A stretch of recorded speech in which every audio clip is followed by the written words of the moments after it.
Sudah sejak lama saya sangat ingin memiliki alat ini. Ya, ini adalah alat pengukur kecepatan lesatan peluru atau anak panah yang biasa disebut chronograph atau ballistic speed tester. Ya, untuk level seperti saya, harga barang ini terasa lumayan mahal dan memberatkan. Itu sebabnya saya selalu menunda pembeliannya, dan akhirnya sekarang saya paksakan untuk segera membeli agar saya bisa membuat video uji coba tembak yang dilengkapi dengan pengukuran kecepatan terbang. Saya tidak tahu dan tidak menjamin bahwa alat ini original dan angka yang ditampilkan pasti akurat. Tapi setidaknya, sekarang saya punya acuan dalam menentukan tingkat keberhasilan saya dalam membuat sebuah crossbow. Sampai sekarang pun, saya masih dalam proses belajar dalam hal cara menggunakan ballistic speed tester yang benar. Ini ya.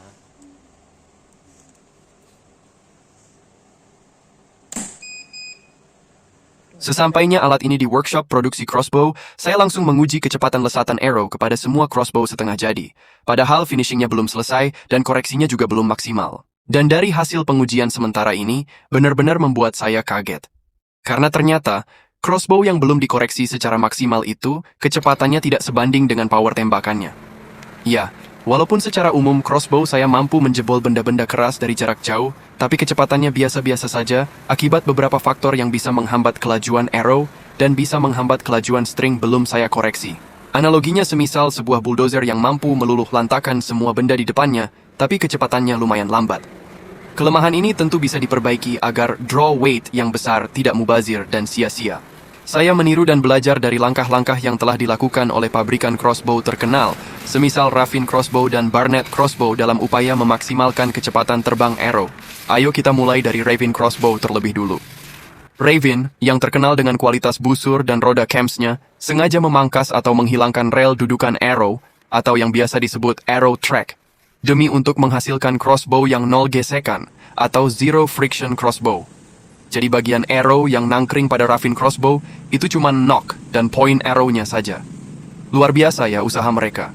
Belajar dari hal itu, saya mendapatkan hikmah bahwa ternyata nilai faktor gesekan sekecil apapun itu tetap berpengaruh pada kecepatan terbang arrow.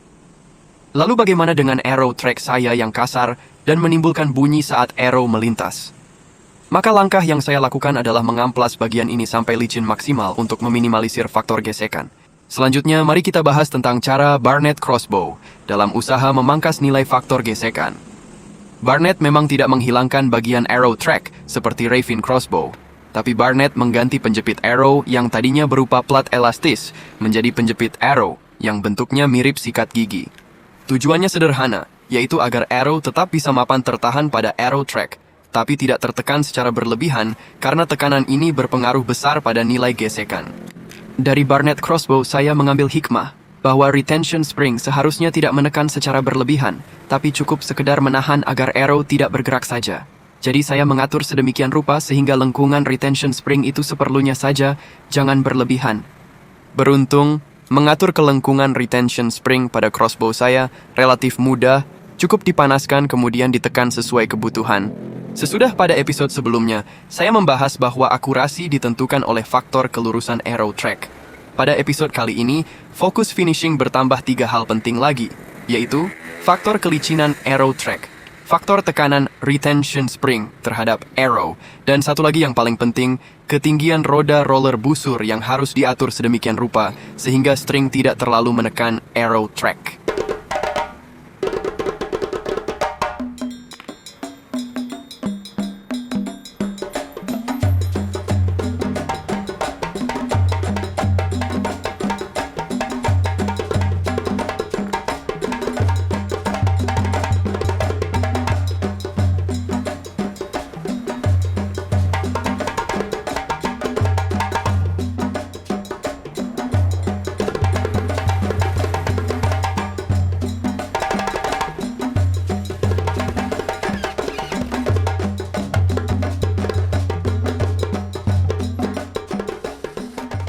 Contoh hasil jadinya kurang lebih seperti ini. Arrow lancar tanpa suara gesekan ketika digerakkan di atas arrow track.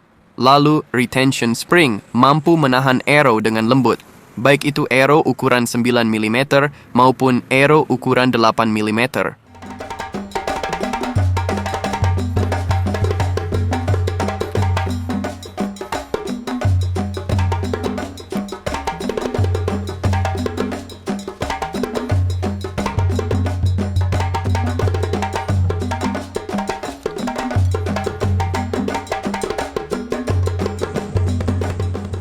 Beginilah usaha terbaik dari saya yang bisa saya berikan kepada seluruh customer di seluruh Indonesia.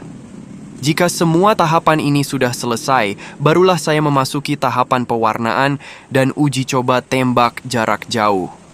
Tunggu episode selanjutnya, yaitu episode pengujian tembak ya teman-teman. Terima kasih sudah menonton. See you.